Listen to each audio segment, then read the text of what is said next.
Assalamualaikum warahmatullahi wabarakatuh. Perkenalkan, saya Dinda Malik dari program Studi Bahasa dan Sastra Indonesia semester 4 akan melakukan peer teaching secara online untuk memenuhi tugas mata kuliah pembelajaran menyimak. Assalamualaikum anak-anak, apa kabarnya nih hari ini?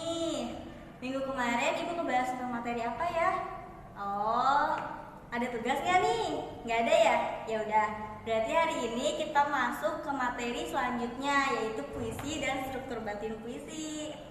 Kalian ada yang tahu nggak sih puisi itu apa?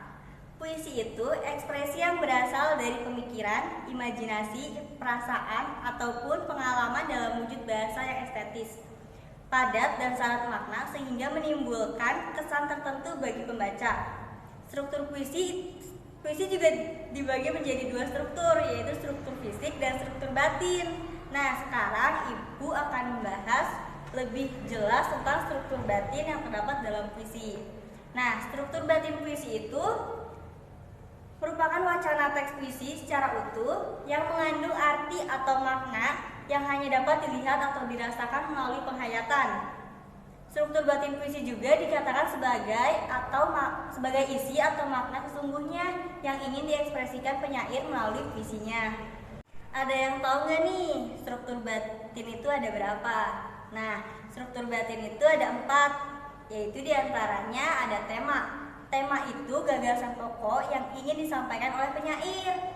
Pikiran itu begitu kuat mendesak dalam jiwa penyair sehingga menjadi landasan utama pengucapannya. Misalnya nih, jika desakan yang kuat itu berupa rasa belas kasihan atau kemanusiaan, maka puisinya itu bertema kemanusiaan. Tema puisi itu bersifat lugas, objektif, dan khusus. Jadi tema puisi itu harus berhubungan dengan penyairnya dengan konsep-konsep yang terimajinasikan. Oleh karena itu, temanya bersifat khusus dari penyairnya, tetapi objektif bagi semua penafsir dan lugas tidak dibuat-buat. Ada juga struktur batin berupa rasa. Rasa itu sikap penyair terhadap pokok persoalan yang ditampilkannya. Rasa dapat berupa gambaran perasaan yang dialami penyair pada saat menciptakan puisinya. Penyair satu memiliki perasaan berbeda dengan penyair yang lainnya dalam menciptakan puisi dengan tema yang sama, sehingga hasil puisi yang diciptakan pun berbeda. Selanjutnya, struktur batin juga ada nada dan suasana. Ada yang tahu nggak nih nada dan suasana itu apa? Nada itu merupakan sikap penyair terhadap pembaca yang berkenaan dengan pokok persoalan dalam puisinya. Penyair memiliki sikap tertentu terhadap pembaca, apakah dia ingin bersikap menggurui, menasehati, mengejek, menyindir, atau bersikap lugas hanya menceritakan sesuatu kepada pembaca.